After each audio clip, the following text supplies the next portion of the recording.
All right, everybody, we are back with another final thought on a book that I just read not too long ago.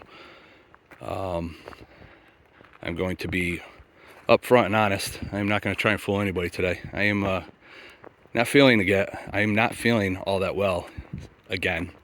So my brain is just fried. So I'm gonna read my notes and then I'll talk about them. Maybe I'll edit it out. Maybe I'll just leave it like that. Yeah, I have no brain capacity right now to try and think of this on my own. And honestly, I had to do a little research on this book, even though I only read it about a week ago, because I'm getting confused with all the westerns I'm reading. So they're all intermingling. So forgive me. But anyway, let's see what book I finished, and let me give you my final thoughts on it. So, shocker, it's another Louis L'Amour. As I've said before, I have a book that I got from the library, and it's 5 stories in one book. So this book is called Heller with a Gun. Again, action western by Louis L'Amour. This book was released in 1955 and was 224 pages. I'm hoping that there's nobody in this car so I don't look like a complete idiot, but I'm just going to go and act as if there isn't anybody there. At this point, I just don't even care anymore. All right, so Tom Healy, he's an owner of the traveling theater who needs to get his group of 3 women and 1 older man to Montana for their next gig. So there's one of our characters that we have. He's kind of one of the main characters. He owns this traveling theater, and back in the day, they used to go from town to town and perform in saloons and mini theaters if the town actually had one. So this guy is basically a failed entrepreneur. He's come from the East, and he's going to try and make a run for it. Well, no, not make a run for it, but he's going to try to make a go at it out west. And basically he wants to go to Montana for whatever reason. I won't get into that. And he's hired a man named Andy Baker. And Andy is the guy who's going to take them there safely, that being in quotation marks, even though the weather is turning. So basically the weather's about to turn into winter here, and this trip should not be happening at this time of year, but this guy's saying he's going to get them there.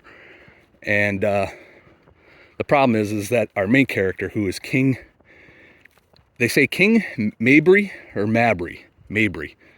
I say it's King Babry. We'll just call him King from now on so that I don't butcher his last name. He's our good guy. And basically this guy's a drifter, and he's always going from one place to another looking for work.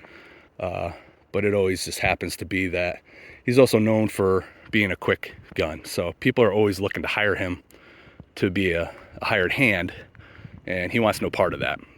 So the 3 of these characters meet up in a saloon, and Healy asks King if he would join them. And basically Barker, I should say, I'm sorry, Barker at this time is not on board with that. He doesn't say it, but you can just tell by his actions that he's not okay with this. And you can immediately see that he does not like King. King doesn't miss this either. He picks up on it. So basically what happens is King tells Healy that he can't do it because he has another, call it appointment, I don't know. He's supposed to meet up with somebody in a different state about a job. And he says he just can't help them out. Okay, yeah, so in my notes here it says that we realize that Barker knows something about this Healy guy that has made him interested in helping him out. And that reason I won't give away. I don't want to spoil it. But there is a alternative motive for Barker to be helping Healy here.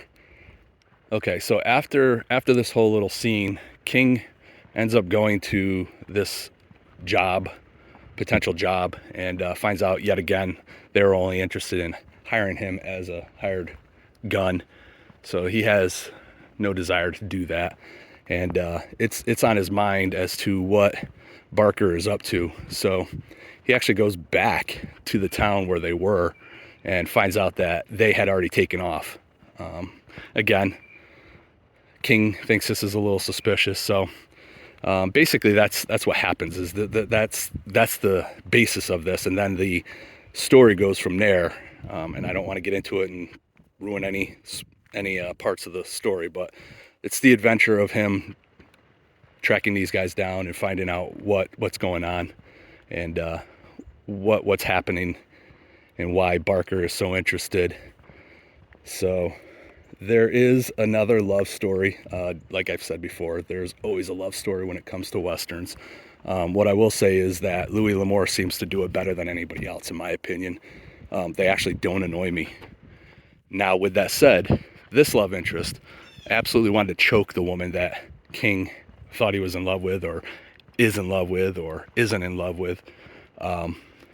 Yeah, she was just brutal, man. She's from the East, and she has this opinion of guns, and clearly she isn't a fan of them. And obviously they kill people, but she's just unrealistic. She's from the East, where, quote unquote, they were more civilized than the West was. So and some of the stuff she says to King during the story, if it wasn't for King showing up with his gun and saving everybody's rear, she wouldn't even be around to tell him that she doesn't like guns. Anyway, she drove me nuts. It's honestly one of the things that I did like the way it was going, but man, she just drove me nuts. But let me see, what do we got? So basically, like I said, we just follow the story through that with the love interest. Yeah, I have it that she's out of touch. So by the end of the book, the love interest plays out, and it was exactly how I hoped it would play out. I'm a sucker for happy endings, man. I don't know if many guys can say that, but that's me. I get upset when it doesn't end the way I want it. But yeah, I was pretty thrilled with how it ended. What I would say is that this was a solid read. It wasn't great. It wasn't awful. When I rank things, like a 3 is just like like I read it, I didn't care one way or the other. Anything below that, it's like bad for me. Anything above it, it's just a little bit, like a 3.5 is what I believe I gave this. Yeah, I gave this a 3.5 out of 5. And so it was a little bit better than meh, I would recommend it, but I think I would recommend some of the other books I've read before I would recommend this. I wouldn't discourage anybody from reading it, but it wouldn't be on my top of my recommendations. Probably because of the way I've been feeling. I didn't really do a whole lot of research on fun facts, so there's not a whole lot to go off of. I did find one thing that I found interesting and a little comical, was that just like all these movies back, or just like all these books back in the day, they made them into movies. And I'm pretty sure 50s, no, actually I'd say 40s through like the 70s, pretty much every movie was a Western. Anyway, this book was also made into a movie, right? It was 1960, but they called it Heller in Pink Tights.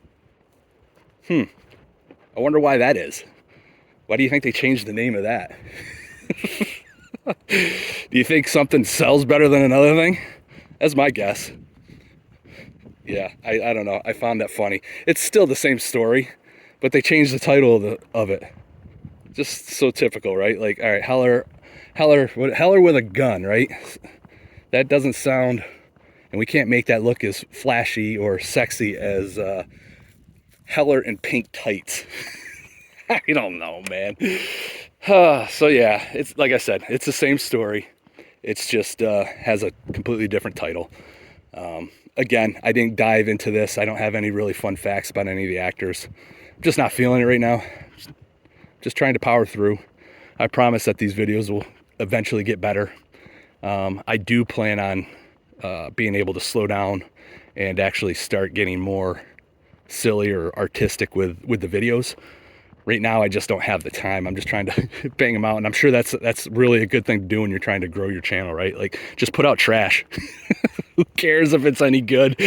Oh man. Oh well, that's not why I'm doing it anyway. I guess it really doesn't matter. I will say that I don't, clearly this is a small channel. Clearly it's not for everybody. I think of it, I look at it and I say, man, if somebody came across this, or if I came across this, I'd be all for it, because I would love just listening to some nut job ramble on about crap he knows nothing about, and is doing it out in nature. So that to me would be great, right? But let's be honest, this isn't what booktube is. Booktube is sitting in front of a camera, showing off all your books, showing off your cup of tea and your cup of coffee, and all the things that I'm not going to do. But hey, there's a place for it, and I'm not saying I don't enjoy those as well. It's just clearly this channel isn't all that big. It's never going to be big, which is fine. Probably gonna wait for these cars to go by. Yeah, so what I was trying to say is that it's a small channel. It's like growing, but it's growing really slow. But I'm actually okay with that, because I'm actually enjoying all the people that are subscribing to the channel. Like, as of right now, everybody's conversing with me. They're carrying on a conversation. For the most part, I'm subscribing to their channel so that I can see what their stuff is about, and commenting on that. So I'm getting exactly what I wanted out of it. I'm getting that camaraderie. So honestly, I don't know. There's a part of me that's like, yeah, the pride part of me is like, oh yeah, I want my channel to be bigger, right? Like, I want the numbers. But then there's a part of me that's like, why? Who cares? What do you actually even care that for? Yeah, I don't know. When you get those big channels, they can't do the stuff that I'm doing. They can't sit down and have a conversation with everybody who posts, right? So I guess, there's something to be said about a smaller channel. And anyway, I guess that all that rambling was just to say that I'm actually enjoying everybody's comments, and everybody seems to be pretty cool as of right now. And yeah, I'm really appreciating all you guys. And yeah, I'm not gonna get sappy or anything, but all right, I'm just rambling. I'll try to piece this thing together so that it doesn't look too bad. And I apologize for the I don't want to say lack of preparation, but yeah, the cheating of just literally just reading my notes out loud and answering them. But like I said, my brain right now cannot function. I'm surprised I'm actually able to read, talk, and walk at the same time. All right, for the last time, I'm out of here, man. Have a good one. Bye.